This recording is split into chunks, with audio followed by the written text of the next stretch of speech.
So we need to take the IM30 and the X3 remote. We need to grab them, smash them together to make this. So this is the Godox IT30 Pro brand new flash. I did a video on this, which you're going to see coming up now.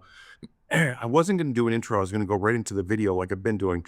But after I use this flash, I think I have to do an intro on it. Now, the Sonys are available now. The other ones are coming, but I don't know when. It's going to be a little bit down the road.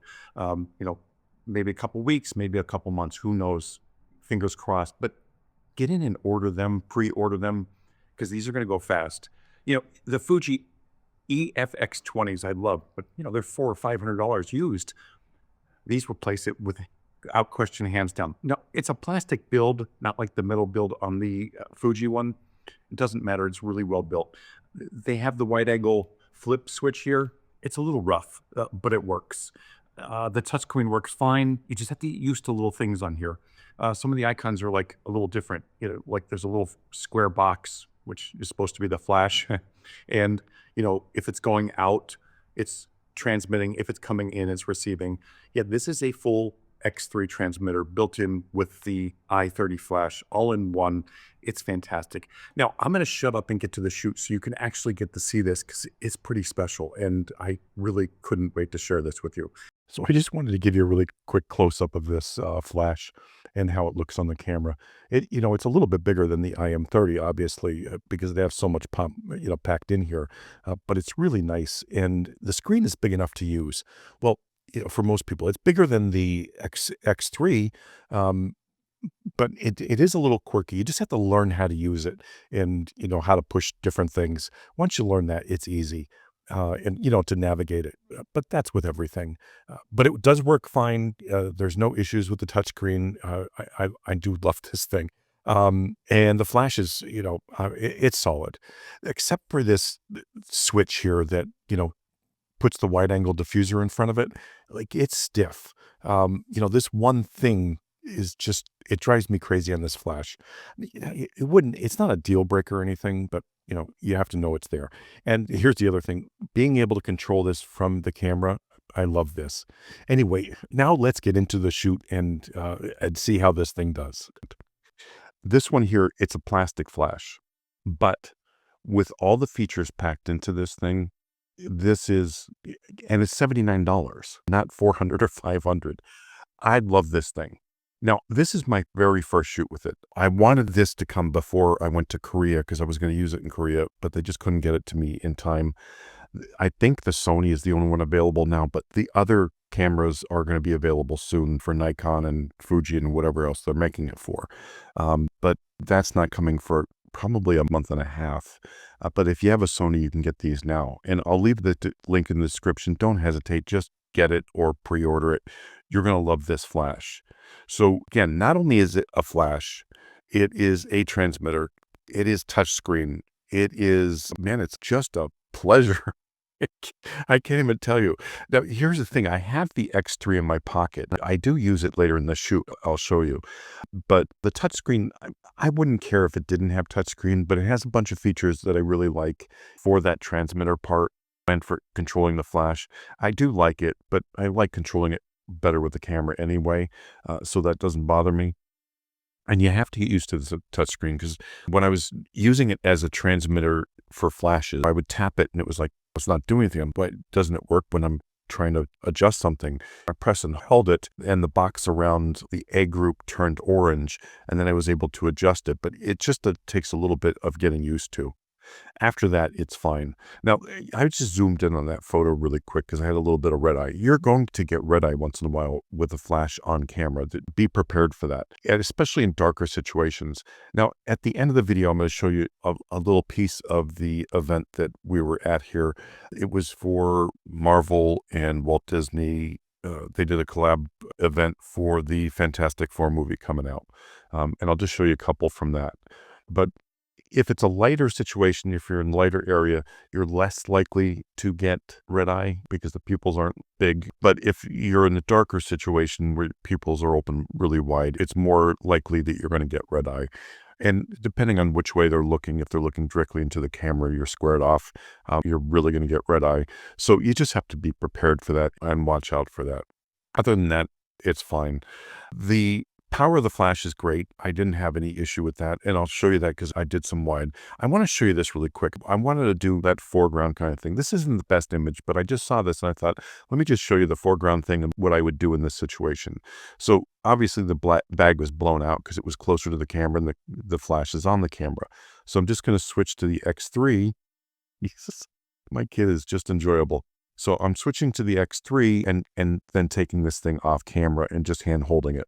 It's really kind of simple and it connects flawlessly. Obviously, it's the same thing. You can do that same connection thing where you just put them on connect and they match up, whatever. But for me, I wanted a foreground object and I have to move the camera off flash so I can make that happen.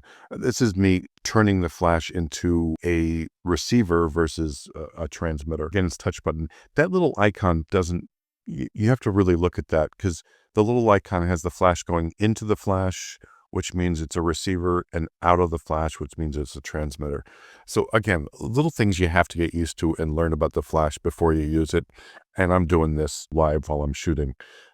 These aren't for anything. They're for us. So I didn't mind trial and error and testing it. Now, it has that lock feature, but if you're hand holding this flash, you're going to be touching it anyway. So it's going to unlock all the time. I wish they would do something different with that. Hopefully they can. But I'm back to on camera now. I wanted to shoot a wide shot, so I set that wide angle. Now, I'm shooting with the Sony 24mm G lens. This is so lightweight, easy to use. It's a 2.8. What a great little lens. It does have distortion, but the correction is pretty good in it. And for what I use it for, it's not going to bother me with a distortion. Usually I hate any lens with any kind of distortion. I want a corrected lens in the glass, not corrected through software, because that's when you really get soft edges or weak edges is when the camera has to make a correction for any kind of distortion. And I showed her that shot and she goes, my face looks a little long and my hand looks really big. It's a 24mm. She wanted to film me. She said, you have to be in some of these videos because I'm using that. This is the Insta360 Go 2, and I'm just wearing it on my chest. It's like that little button camera. And the previous video, I used the Insta360 Ace Pro 2 on camera. I put it on the hot shoe, but for this one, I was using it on me because I was using the flash, obviously. I didn't have the hot shoe available. Now, I wanted to shoot outside. This is overcast sky, so obviously you're going to see the flash and it's going to do something. Bright sunny day. It'll fill in some light shadows, but it's not going to compete with the sun. Simple as that. Yes, it works in high-speed sync. This flash is really, I'm telling you, you guys are going to love this flash. Honestly, get one of these and throw it in your bag. It's $79. It's worth every damn time. Just whether you're going to use it as a transmitter and just have that flash on camera. Now, I'm going to do a shoot with this and their new V480, and I'm going to handhold the 480 and put this one on camera and use the two in conjunction. Now, here's the thing. I'm shooting this in TTL. Again, I would never do this in TTL. I always shoot in manual, but I want to show you what this can do in TTL. So this whole shoot is done in TTL. I just wanted to see how accurate it is. I'm thinking 90% of the images were great. I had 10%, they were either blown out or a little underexposed, and it depended on the environment. If I was in a really bright white environment and she's wearing white, it's going to take it down a little bit, and vice versa. If a dark environment, because I'm using the 24mm, it's looking at the whole scene, it would be overexposed. I did set it to highlight. That's not great for flash. And then I set it to center weighted, and it did pretty well in center weighted most of the time. So you have to play with that. I always tell my students that I have, while I'm sitting watching TV, I'm actually playing with my cameras all the time, whether it's a flash on the camera itself. I do this with the kids for practicing autofocus. I always have a camera in my lap. I watch a movie and I'm literally just taking pictures of things around the house to practice with it. And I'll be doing the same thing with this flash just to get used to it, learn how to use it. This, I am so sorry. I don't know why the camera that I'm wearing started getting hiccups and it stopped working several times. So I don't have the actual shoot for this, the chair shot. If you didn't see my previous video on the Viltrox 85, you'd see me bitching that her legs are missing. I should have pushed her up in the chair a little bit, not to have her legs missing, because it's just like all of a sudden there's a foot.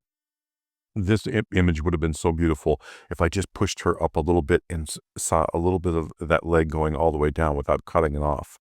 It really bothered me about that image. And the other thing was that window behind her. I'm not even paying attention, but we were so short on time. She literally got dressed for an event, and I'm like, let's run downstairs and get some shots with this flash.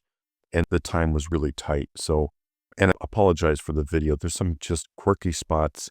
This shot here, all of a sudden the video stopped. I didn't even realize it. So here's the photo from this area. And then the next area, you're going to laugh. I was not doing this. It was the camera, for some reason, was going in and out. I'm confused. But after this, it was okay for the rest of the shots. Just a quirk with the camera. Maybe it was overheating. Maybe the battery is low. I don't know. But I threw it in the little case and it charged up a little bit. And I went back to shooting it. It was fine. But I can't recommend this flash enough. I really can't. Oh, this is a recreation of the TWA office. It was supposed to be, I wish it was a little bit more detailed and involved, but it is what it is. But the photos were nice. I took that one shot with the white wall on the left side, and it just seemed a little off center. So I went to this side and engulfed the whole image with the office itself. Now, here we are going down to the event. I'm just going to show you a few from this, and I'm not going to show you everything from this because it's not mine to show. But again, on camera, TTL, I wanted to see what this can do. It did a really good job. In manual mode, I was able to control it just a little bit more, and I was a little bit happier with the pictures. But I'm going to just show you the TTL pictures to show you the good and the bad with this. Really, they weren't bad. It's just that I would have done some things a little different than what the flash and camera decided to do, but it did work well. Could I take this to an event and shoot the event in TTL? Yes, absolutely. Because even when it was just a little off, I'm able to correct it in post. They were just showing the trailers for the Fantastic Four movie that's coming out. And this is around the room is all the merchandising stuff that's coming out to go along with the movie. And I did a couple pictures of that watch that I showed you. These are Crocs, and there's all different things, a clothing line. But it was fun, and we had a good time doing it. But the Flash, it did a great job. This here, by the way, when you have a screen behind you, a big television screen like that, you treat it just like you would treat outside. You expose for the television screen first, and then add the Flash in. Just a helpful hint there. Because I know a lot of people shoot events and they'll have big screens or TV screens like that. Now, this is the robot that's in the movie. This is the actual robot. There's only one of these. So she definitely wanted a picture with this guy. It is a cute robot. Anyway, I hope you enjoyed this shoot. I'm going to do some more shoots with this thing, but don't hesitate on this flash. I'm telling you right now, don't hesitate. Go out and buy it. And wait for it. If you're on Nikon or Fuji or the other brands, make sure you wait for it. Throw it in the cart, pre-order it, whatever you have to do to get it, because I think this thing's going to be selling fast. It is a great little flash, and I'm going to be using it so often, I can't tell you. Anyway, thanks for watching. If you have any questions, don't hesitate to ask. And I just opened up that YouTube community if you want to join me on that.